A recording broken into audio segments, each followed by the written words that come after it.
Dick and Barack Obama are eighth cousins.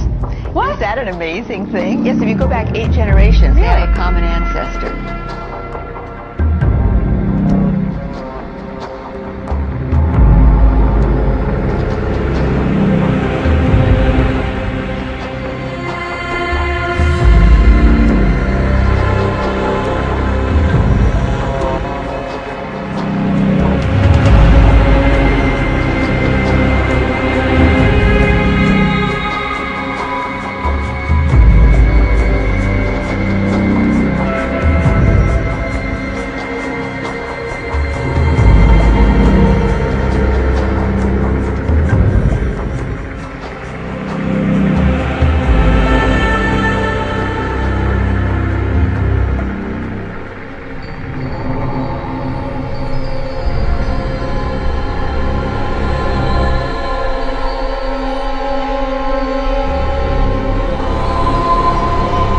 is 1917, and Representative Oscar Callaway enters a disturbing statement into the U.S. Congressional Record.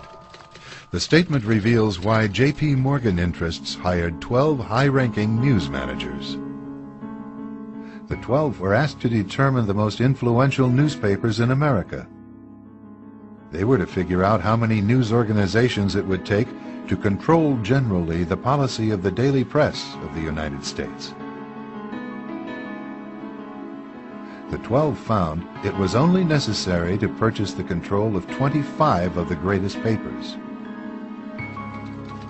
An agreement was reached. The policy of the papers was bought, and an editor was placed at each paper to ensure that all published information was in keeping with the new policy.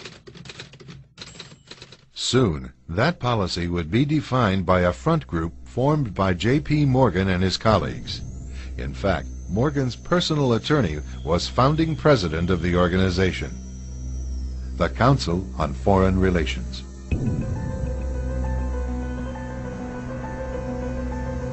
Today, the CFR maintains that its goal is to increase America's understanding of the world. However, the actual objective of this highly exclusive club is revealed by the rare admissions of the insiders themselves.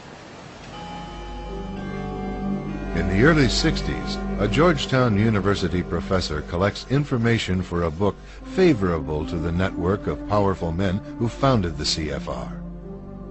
For 2 years, Professor Carroll Quigley is allowed to examine the confidential papers and secret records of this network. Quigley reveals that these men aim to create a world system of financial control in private hands, able to dominate the political system of each country and the economy of the world as a whole. And the CFR is their most visible conduit for carrying out that agenda. CFR members include America's wealthiest tycoons, as well as the highly placed elite in government, academic institutions, tax-exempt foundations, and the establishment media. Who are these policymakers? Many of their faces are familiar. NBC's Tom Brokaw, CBS's Dan Rather, ABC's Barbara Walters, Jim Lehrer of PBS, William F. Buckley of National Review, media mogul Rupert Murdoch, owner of the giant multifaceted News Corporation. These media heavyweights, and many others like them, are members of the CFR. Powerful corporations are also invited to become members. At the close of the 20th century, CFR influence presided over far-reaching consolidations of media control. In 1995, CFR members Michael Eisner of Disney and ABC's Thomas Murphy merged their media empires. Soon after the merger, the Disney-ABC empire becomes a CFR corporate member. In the year 2000, the world's largest internet service provider, America Online, joins forces with Time Warner, one of the world's largest news organizations. The CEOs favoring the move are CNN's Thomas Johnson and Time Warner's Gerald Levin, both CFR members. Once again, another media giant is created under the shadow of CFR influence. Today, an elite handful of individuals define the agendas that are supported by the empire of establishment news.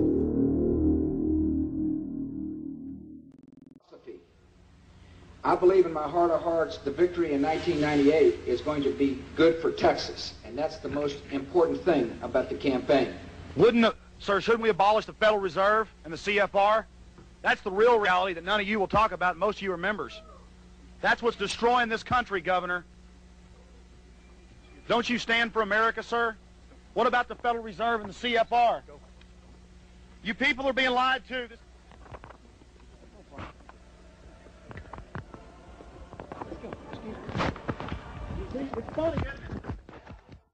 We're in a lot of trouble